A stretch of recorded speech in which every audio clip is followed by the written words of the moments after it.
Hello, AP Psychology class, and welcome to Chapter 7.3. We're looking at barriers to reasoning rationally. So, we're going to talk about irrational thought today, reasons why people don't make rational decisions. And a lot of times it's very simple. You can just throw in emotion. So, we're going to get to that here. Exaggerating the improbable and minimizing the probable. So, we exaggerate the probability of rare events. Like this. Many people have a fear of flying. It scares us. It's unfamiliar.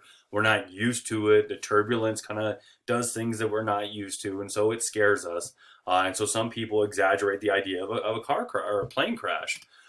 This is called effect heuristic, where you consult one's emotion instead of estimating the probabilities objectively. Instead of looking at statistically speaking, going to the airport in your car is far more dangerous than flying on the plane.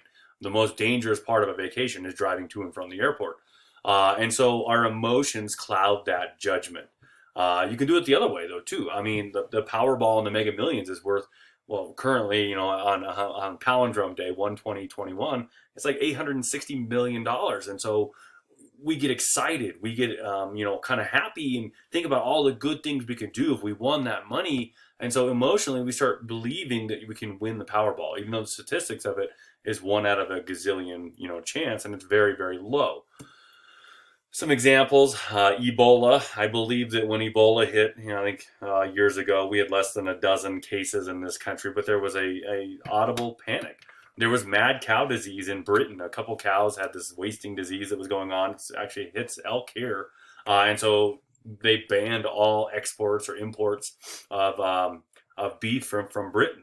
One kid in the 80s got hit in the head with a lawn dart and tragically died, and they banned those things faster than anything, man. It's good. They should have just named them AR-15, and then they never would have banned lawn darts. Those are super fun.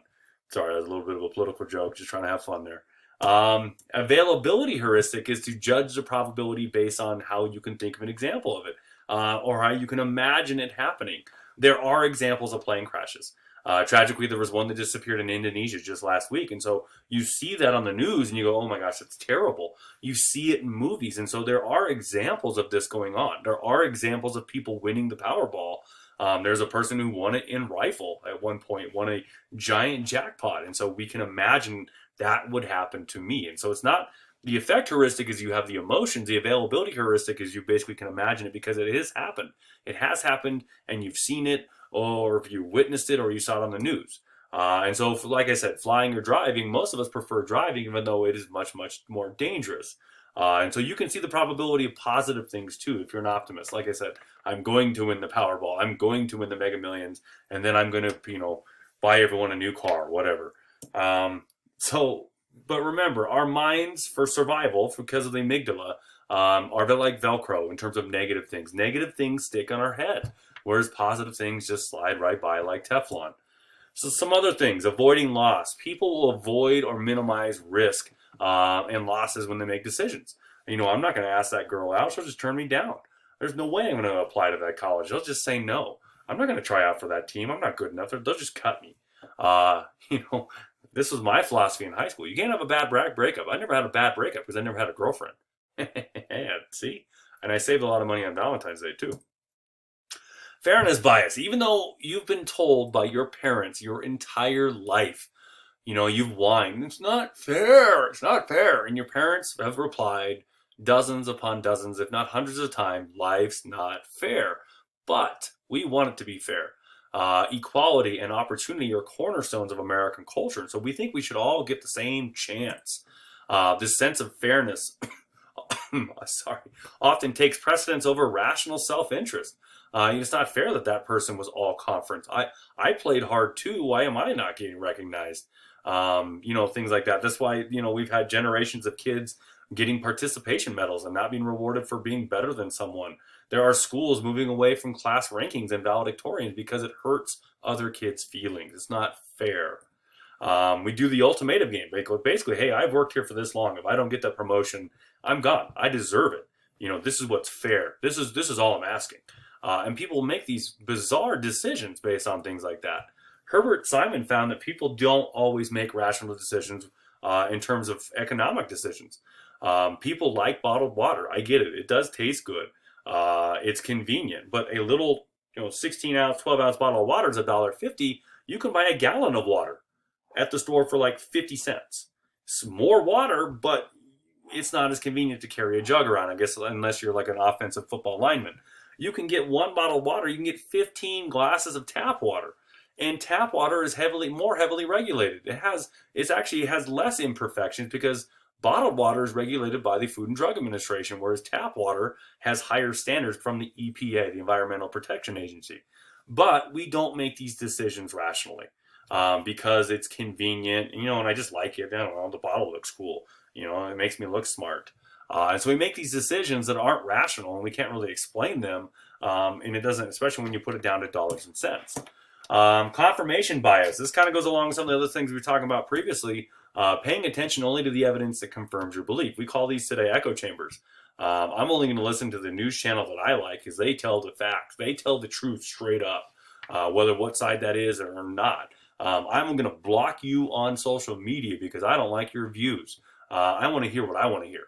And so that is confirmation bias. In those echo chambers, we're not challenging our thinking. We're not having rational discussions because a lot of times we get emotional and trying to really come down to what do you believe and why. Mental sets. This is the tendency to solve problems using procedures that worked before on similar problems. Hey, my wife's upset. I guess I'll just buy some flowers. Worked just last time. I'll work again. Even though maybe that you've been spending too much time at work. As a basketball coach, sometimes I just think, hey, we're not playing hard enough. I'll just yell a lot more. I'll get really, excited and really get into it, and then that'll help them. And that doesn't always work. Maybe there's other things going on. So when you do the same thing over and over again, that is a mental set. And so these guys are stuck in the box, and maybe they need to think outside of the box. And then mental sets and confirmation bias help us avoid evidence that contradicts beliefs. We don't like to be challenged. We like to have people agree with us. That's just human nature. We want people to say, yeah, that's right. You're right. Good job. This is called cognitive dissonance. This is something that's very difficult for people, and we try to avoid this. It's a state of tension from two cognitions that are inconsistent or a belief that is incongruent with your behavior. So basically, when your thoughts are being betrayed from what you believe, then you're really having a hard time.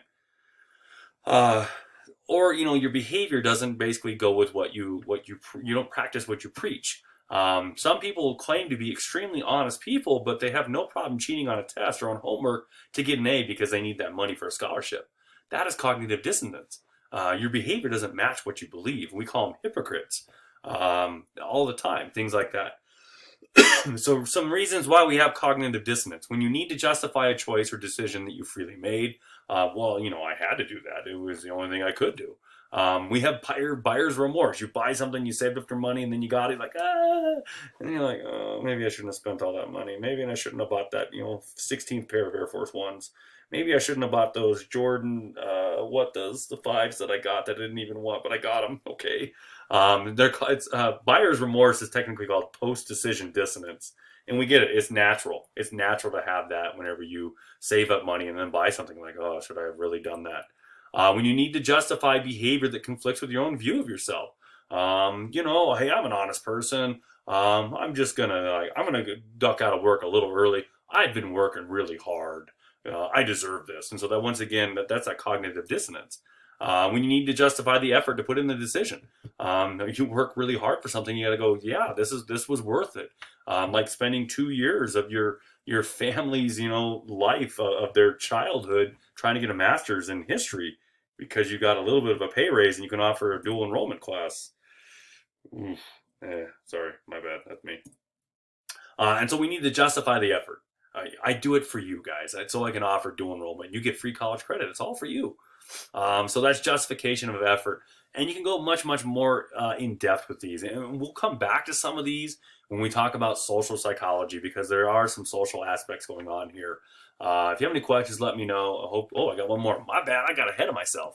So how to overcome this? Biases are good, though. It's okay to have bias. Sometimes we do have a little bit of a gut feeling about people. And sometimes you can sense things, I don't know, that person, I don't trust them. I don't know why. And so sometimes those things are validated. Most people, though, have a bias blind spot. We can say, that's bias, you're biased, but then we don't see our own. And it's very difficult to do. They acknowledge other people's biases, but they think of themselves as being free from bias. And everyone has their own bias. I've given you the example when I wrote my history book on the history of silt. I purposely picked things about schools because I teach in a school, and I put things in my book about sugar beets. It was interesting to me. I didn't really want to talk about cattle ranching. It's still around, and I don't know. So if somebody read my book, they think that this was all about sugar beets, but there was tons of cattle ranching. That's my own little subtle bias that came out in a book. So now, if you have any questions, let me know. I hope you enjoyed this. Smash that like button.